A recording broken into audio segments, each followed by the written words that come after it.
biggest story of the day.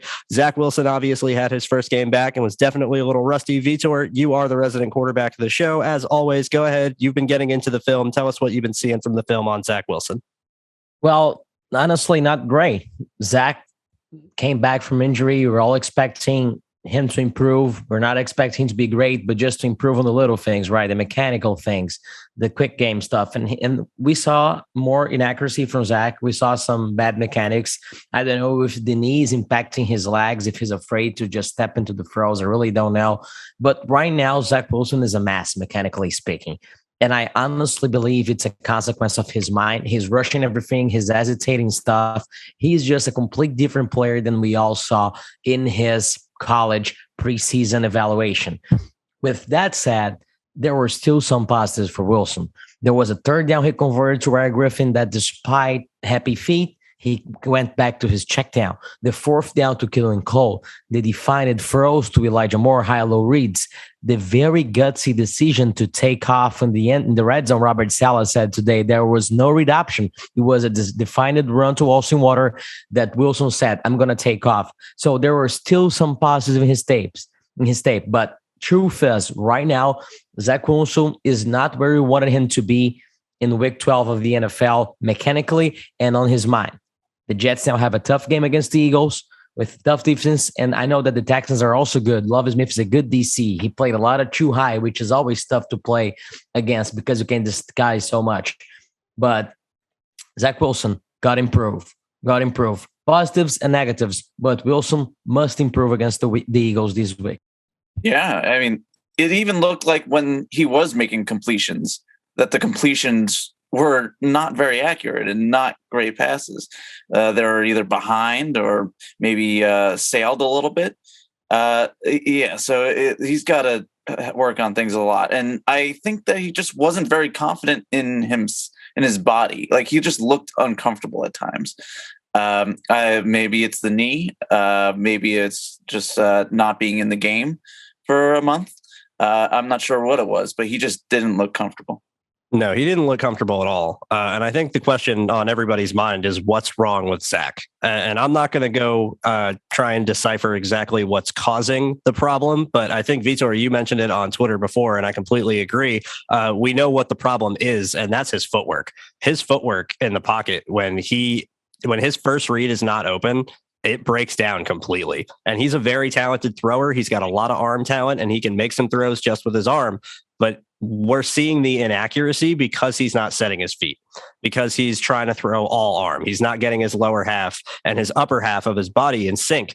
And it's very hard to be an accurate thrower when you're throwing that way.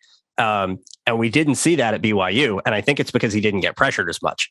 And now that he's being pressured much more frequently, he's having to learn to keep his mechanics in sync and fluid while pressure is coming at him. And if he doesn't, he's going to keep missing these throws. And so I think the one thing, like I said, I'm not going to try and sit there and say, is it the knee? Is it not the knee? Is it, specifically whatever it might be? But when he is pressured, his lower body breaks down. And we've seen what it's like when his lower body is correct. On the play action to Moore, that was one of his longer completions of the day on a first down. His mechanics were perfect. And it looked like the Zach Wilson we're used to seeing. He was able to come out of the play action. He wasn't pressured. His first read was open, steps into the throw, gets his back leg around, quick release, on target, perfect ball, good velocity. Was great. And we know he's capable of that. He just needs to learn to be able to do that all the time. And the only way you're going to get better at that, quite honestly, is by playing through it. But it might get ugly before it gets better. And I think that's where, as fans, everybody needs to take a step and realize that the improvement that we were hoping to see, we saw some of it. And I want to be very clear about that. He did not make any, in my opinion, any bad throws into coverage that we have seen before, where he had either locked on his first read or pressure was coming late, and then he had the opportunity to just chuck it downfield and throw into a triple coverage. I didn't see any of that. I thought he was trying much better and did a much better job of taking care of the football. The problem was his accuracy was not there at all. And so we've seen Zach improve his mentality. He's taking what the defense gives him more. On the pitch to Ty Johnson was looking at him when he started to pitch it, and then after that, he turned around. I'm not going to hold that against him. He had a throw to Barrios that should have been picked, and it wasn't a bad decision. He just missed the ball. That has been his issue. So he needs to dial in his footwork. He needs to dial in his lower body mechanics. I would be going through footwork drills and pressure drills. If you have to get the pool noodles out there and start banging on him while he's making throws, do what you got to do. But he's got to dial in his footwork under pressure, because right now that is his biggest flaw. And it was not a flaw that he had in college, which means it's something that has been caused by the NFL. And it's something he's going to have to overcome. This is not something that we saw before that he's still working on. This is a new issue now. And it's going to be really important that he fixes it. I saw a little hesitancy. There was the one play in the red zone where it was a little whip route by Moore where he falls. But usually earlier in the season, I feel like Zach unloads that ball earlier with an anticipation of Moore and anticipation of the defensive back's leverage. And this time he held back. And maybe that's because of the game situation when he's in the red zone there. He wants to be sure. So maybe he did learn something. Maybe he did learn to be a little bit more hesitant. Now, is this a good thing? Maybe in short term, but eventually we want him to feel loose out there. We want him to feel these throws and throw with more anticipation, because in the end, that's what's going to lead to the big plays. I agree with everything you guys said, right? The footwork injury, as you mentioned, is everything. I was watching every throw today, and there isn't one throw on tape where Zach Wilson is pointing his left foot to the target. You can live with it from time to time, but especially when you're throwing on the line on quick game, when you're putting a lot of zip into the ball, you need to be perfect. You need to point your left foot to your guy, and Zach isn't doing it. He's just aiming with his arm, like he's trying to basically get an extended handoff in a quick game, getting the ball into the receiver's hand. He cannot do it. You got to let it rip. He's got to let it rip, and he's got to play it for more confidence. That play to Elijah Moore I understand that his lip right there, Elijah, but Zach can make that throw. Zach can make the throw. And again, I completely agree with you, Andrew, in the point that Zach didn't force any throw stupidly as he was doing before. Like, there was no dumbass decision throwing the ball into double coverage, right? Not at all. And there was a rollout in the red zone that they're trying to get Killen Cole in the back of the end zone. There are three guys on it, and he has Ryan Griffin as his return in the boot action. And then Wilson just throws it away. I was like, okay, he probably would have tried to fit it in there either to Griffin or to Cole early in the season. And that was the case throughout the game. He didn't force the football. Now he's got to find a middle term. That's what I think. Against New England, against Tennessee, he was like, let's go deep. Let's force it against Atlanta as well. And now he's like, okay, I cannot force the football, but I'm also really hesitant because I don't want to make any mistakes and I don't want to play dangerous football. So I got to take care of the ball. He's got to find a middle term. A middle ground right here for him in his game. It's going to come with time. It may take a while, Andrew, as you said. It may get a lot more ugly before it gets pretty, but I feel like he's on the right path. Yeah, because right now he's kind of a game manager with bad mechanics.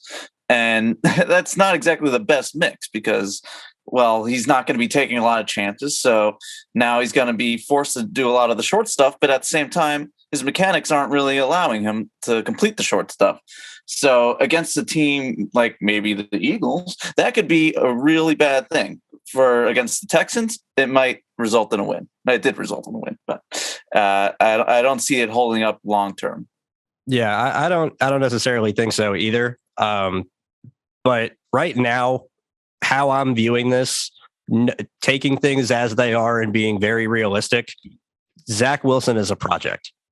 And it is going to take some time to get him to the quality of play that we know he is capable of. And I do believe that he will get there. I really do. I haven't seen, as down as the downs have been, I haven't seen anything from him that makes me think that there are any deficiencies to his game that are going to be ultimately limiting that he will not be able to overcome. I truly believe that he is going to get better with time. The problem is it might take more time than we thought. And I think that is what I'm coming to realize, and what I'm really settling into is this guy is going to have to learn the difference between playing quarterback in the NFL and playing quarterback at BYU.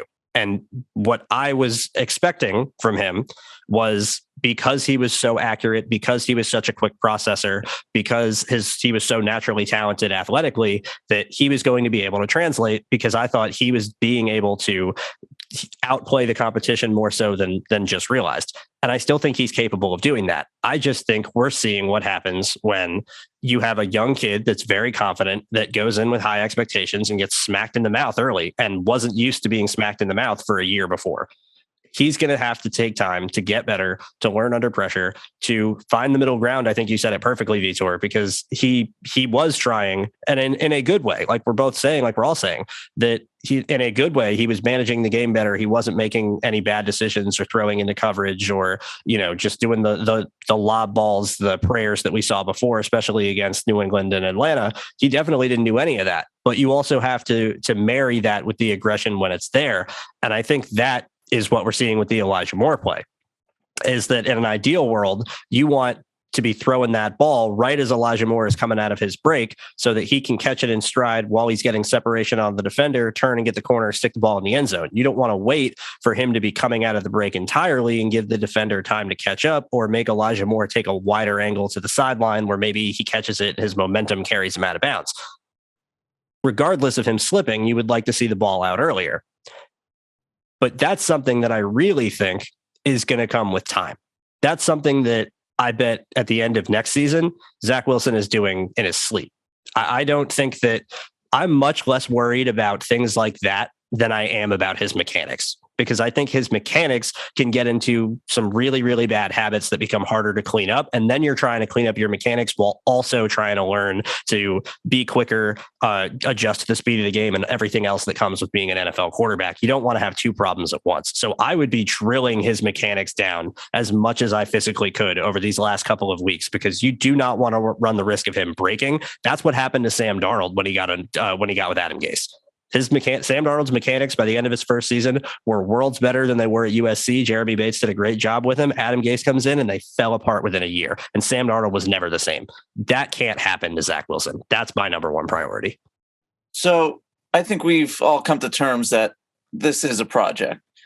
When do we start to worry?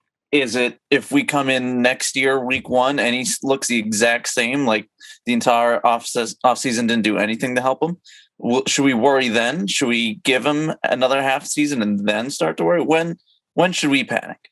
The end of next season. You got to give him, he was hurt this year. The team was not very talented overall. It's the first year in a new system. You're a rookie. There's a lot to being a rookie. You're moving to a new place. You're getting adjusted to living in a new area.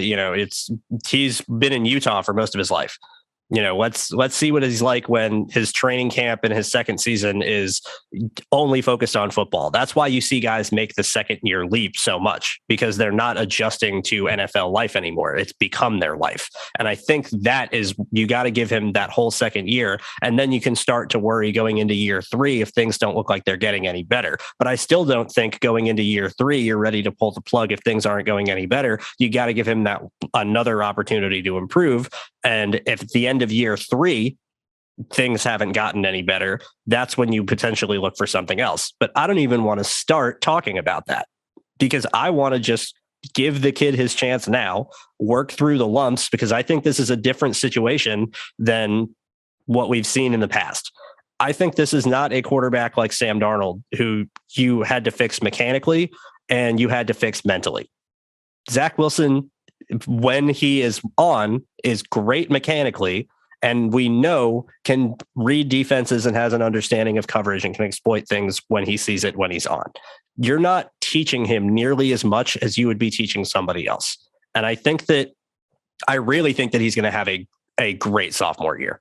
And I would hope that we won't have to worry about these questions in the future, because maybe not the first game next year, because first games are always iffy, but I think by the end of next season, we will be happy that Zach Wilson is the starting quarterback and excited to go into 2023.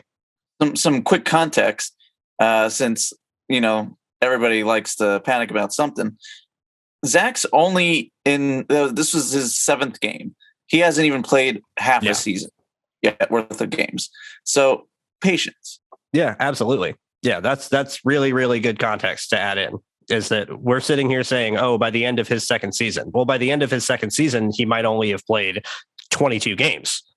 And that might be, you know, less than a year and a half of total play time. You gotta keep everything in context, and you just gotta be hopeful, but at the same time realistic. And to end on this note with Zach, before we get into our other points, and I think you guys will agree with this, I don't think there is anything here that has our alarm bells going off with like a 5-alarm fire to where we're sitting here panicking.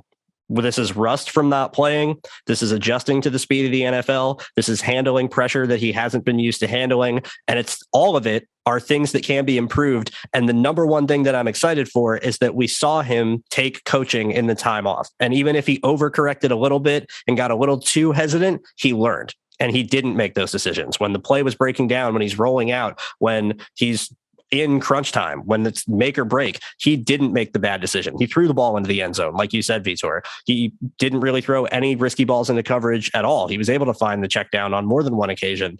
He just wasn't able to hit throws. He's going to get better when his mechanics get down. And then he's going to be completing a lot of these check downs more than just missing them. And his stats are going to look a lot better than they were. Yeah, couldn't agree more, guys. Got to be patient with Zach. Only 7 games played. He's raw right now, but I believe he will improve.